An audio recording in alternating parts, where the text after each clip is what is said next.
Okay, so here's my little talk on the wall of separation of church and state.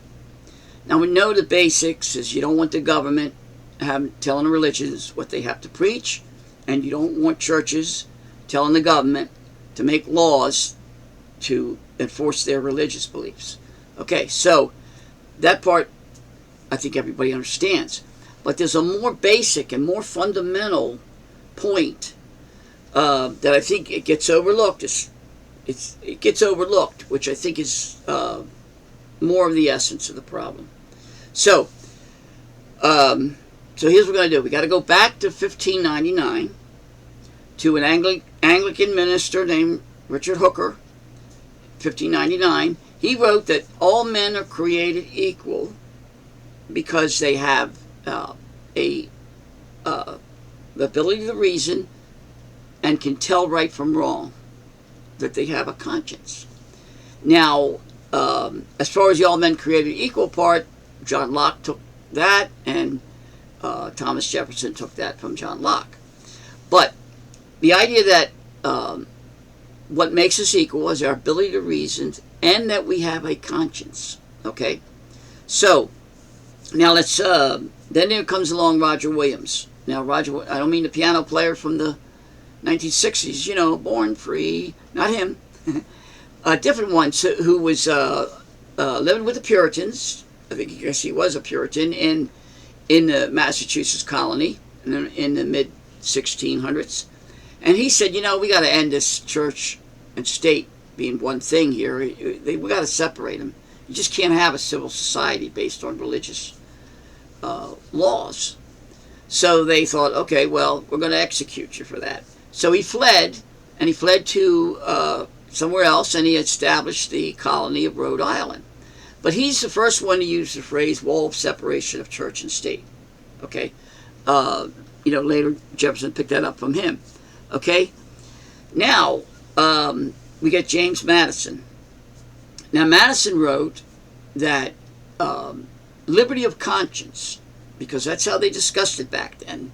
They didn't just say religious freedom, they said liberty of conscience. Liberty of conscience, Madison wrote, is the most important property, meaning the quality of a person.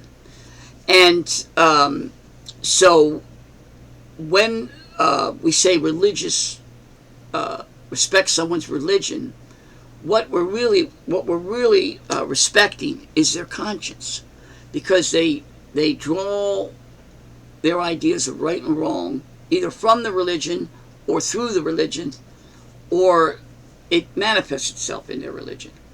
So, but it's their conscience, and we have to respect that because we all have consciences, and that is the essence of the person. Okay, now we have likes and dislikes. I prefer the Rolling Stones over the Who, and I prefer Coke over Pepsi, and I prefer the Tampa Bay Buccaneers over New Orleans Saints. It's very sane. Because even today, the legal definition of sanity is the ability to tell right from wrong. If you can't tell right from wrong, you're considered insane. Now, we all might know someone who doesn't seem to have a conscience, and we all might even be thinking of the same person. But that's the definition of sane and insane, because the conscience is the essence of the person. Not their likes and dislikes, but the soul is in their conscience, and their conscience is in their soul. Okay, so now, let's see. Let's do a little history here then. So in the late 30s, in Germany, Nazi Germany, the Jehovah's Witnesses would not do the Nazi salute.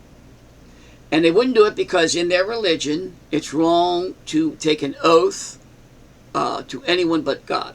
That's their religious belief. So they wouldn't. So the Nazis persecuted them, made them wear purple triangles, and executed at least 5,000 in the death camps, or killing them some other way. But at least 5,000. So at the same time in the United States, there were two Jehovah's Witness children in school, And their parents didn't tell them this. The parents let them decide themselves, but they would not say the Pledge of Allegiance. So the school said, well, you have to. And they said no. And the principal didn't like it. The school board didn't like it. So they expelled them. In fact, Jehovah's Witness kids were being expelled all over because of that. And in some cases, the parents would then be in legal trouble, or the kids would be taken away from them because they wouldn't put them in public schools. So it was it was awful. So these kids, they take it all the way to the Supreme Court. And unfortunately, this is in 1940, and unfortunately, at the Supreme Court, one of the local Jehovah's Witness leaders represented them. Instead of getting a real lawyer, he represented it, and he did a horrible job. And the court decided, no, they're not. They have to say the Pledge of Allegiance, or they're expelled. Okay, so now Americans went a little crazy on this. They thought the Jehovah's Witnesses were unpatriotic. And remember, this is 1940. Patriotism is on the rise. The temperature's rising around the world on war. So from May to November, about almost 1,900 accounts of Jehovah's Witnesses being beaten, their church temples or meeting halls being burnt down. Some were murdered. One was even castrated. And in one Virginia town, the sheriff tied their necks together with rope and made them drink castor oil so they would have diarrhea, and then marched them through the town. This is what they were going through because of this. And fortunately, that sheriff was prosecuted and convicted for doing that, because it was way over the line.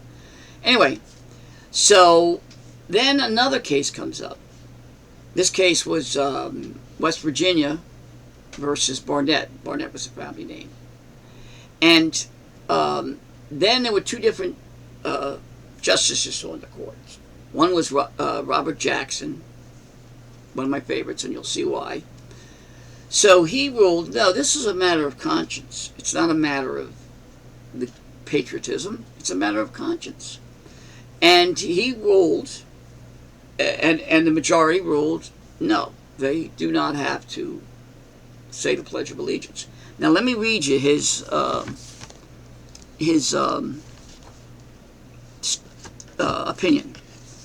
So, the very purpose of the Bill of Rights was to withdraw certain subjects from the vicissitudes of political controversy, to place them beyond the reach of majorities and officials, and to establish them as legal principles to be applied by the courts. One's right to life, liberty, and property, to free speech, a free press, freedom of worship and assembly, and other fundamental rights may not be submitted to vote. They depend on the outcome of no elections. So the idea is that the conscience trumps all.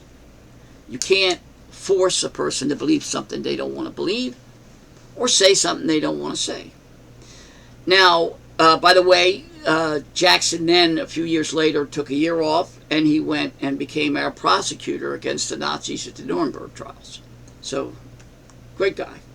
Anyway, so here's the thing. So, when we say in America, well, you got to respect a person's religion. Well, people really don't always respect other people's religions. Some people think religions are goofy, or certain religions are goofy. But what you must respect is the other person's conscience. The liberty of their conscience. It must remain free. You can't force them to believe something. You can't force them to say something that they don't believe. That is, like Madison said, the most important property of a person. It is their essence.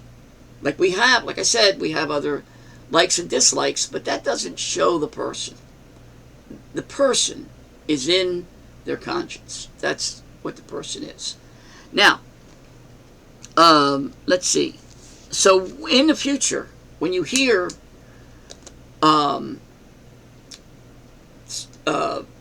separation of church and state or respecting someone's religion, look at it as respecting their conscience, because that's what underlies the religion. It's not the dogma that's important.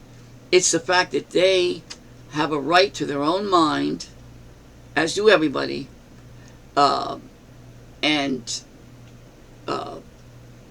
that's the essence of it. And that is why America is a special place. Okay,